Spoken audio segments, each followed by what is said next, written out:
그냥 샀는데? 이번에 신형 나면 또 그거 살라고? 아니 이거 언제 기다려 신형은.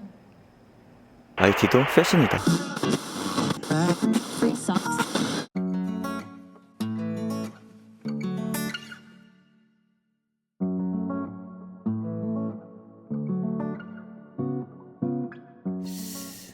아니 이렇게 애플워치병에 걸리면 무서운 것 같습니다. 여러 유형의 사람들이 있잖아요. 저 같은 경우에는 정말 가지고 싶어도 잘 알아보고 최적의 시기에 맞춰 구매를 하는 편입니다. 처음에 구매할 때도 너무 가지고 싶었는데 결국 2년 뒤에 4세대를 샀죠. 하지만 반대로 관심이 생기면 바로 가져야 하는 그런 성격의 사람들도 있지 않겠습니까? 중간에 좀 다른 얘기인데 조금 뒤에 워치 7세대 출시 예정일을 한번 같이 봐보겠습니다. 다시 돌아와서 애플워치 6도 물론 좋은 성능의 워치죠. 다만 제가 전에 영상을 올렸었는데 7세대의 출시가 얼마 남지 않은 시점에 중고도 카드 할인도 아닌 가로수길 가서 구매를 한 게 가족으로서 조금 거슬리더라고요. 다른 사람이 그랬다면 당연히 존중하고 아무 생각도 없었을 텐데 제가 볼 때마다 말했거든요. 조금만 기다리라고. 못 참겠었어? 응 못 참아 난. 그 전에 안 먹고 싶어서 요즘 왜 이렇게 갖고 싶어 했어? 가을이니까. 가을 좋아하니까.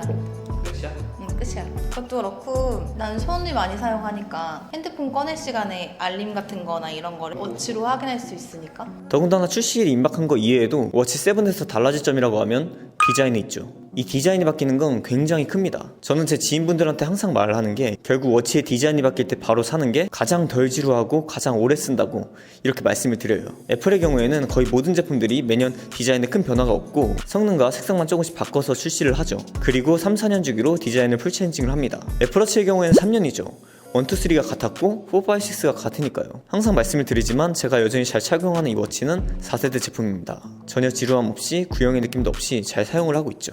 예전이야 1에서 2로 가는 이유가 프로세서에서 오는 버벅거림 때문이었다면 제 생각에는 4부터는 모든 제품들이 버벅임 없이 잘 돌아간다고 느꼈어요. 작은 버벅임도 느껴지지가 않았죠. 때문에 간혹 완성도 때문에 이번 7세대를 걸러도 된다 라고 말씀하신 분들도 계시지만 개인적으로 제가 생각할 때는 많이 워치병에 걸리셨거나 혹은 너무 사고 싶어 못 기다리시는 분들은 제가 저번에 말씀드린 것처럼 이번이 적기라고 매우 생각을 합니다. 또 말하지만 디자인적인 요소가 매우 중요하다고 생각을 해요. 성능은 물론 내년에 나올 8 그리고 그 후년에 나올 9이 당연히 좋겠죠. 더욱 좋아진 헬스케어 기능을 가지고 나올 테고요. 그러면 전 이 워치의 사용도를 봤을 때 그 기능들을 정말 잘 사용하시는 분들이 아니라면 아직도 이 4를 추천해드리고 싶은데 디자인이 바뀌니 7을 추천해드리고 싶습니다. 그럼 이거 지금 주로 무슨 기능을 써?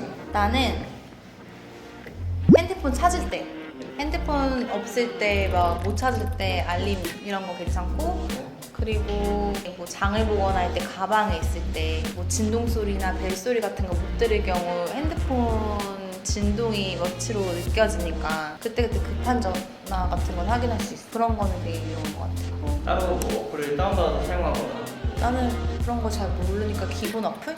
운동 기능도 잘 안 써. 운동을 안 해요. 나는 그냥 정말 기본적인 거? 시계네 시계 진짜. 정말 시계. 시간도 그냥 핸드폰으로 봐. 근데 지금 배터리 다 나갔네. 응, 그냥 이거는 장식품.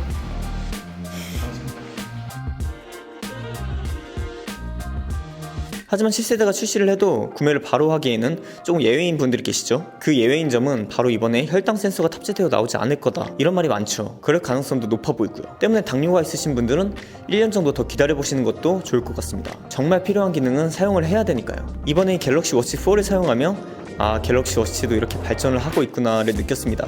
OS 또한 웨어OS를 사용하면서 플레이스토어도 사용이 가능해졌고 헬스케어 기능 또한 수면 측정 기능도 강화가 되었고 체성분 측정이 된다는 것도 신박했으니까요. 하지만 그럼에도 기기를 실행시키는데 버벅거림은 여전히 존재했고 사용을 할 때마다 애플워치가 생각이 났습니다.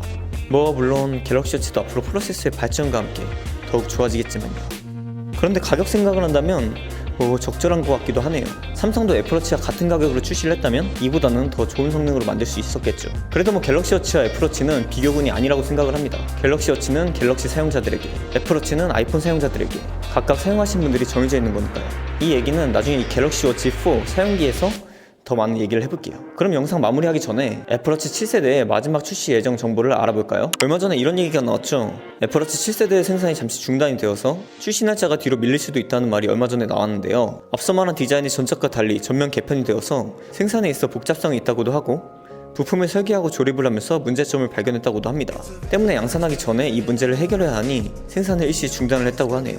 때문에 발매일은 뒤로 미뤄질 수도 있지만 그래도 발표는 새로운 아이폰과 함께 9월에 같이 하지 않을까 생각도 합니다. 그보다도 더 늦어진다면 10월에 발표를 하고 출시는 그 뒤에 더 늦게 할 수도 있겠죠. 예정대로 9월에 맞춰 출시를 한다면 중순인 14일, 15일쯤 발표를 하고 며칠 뒤에 사전 예약을 진행, 그리고 9월 말쯤에 공식 출시를 하는 형태로 진행을 할 텐데 그 예정대로 늦지 않게 출시를 했으면 좋겠습니다. 빨리 만나보고 싶으니까.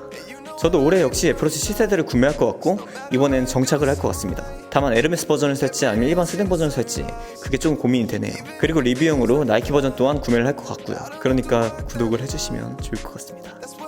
그럼 오늘 영상 여기까지고 저는 텐이었습니다. 유바!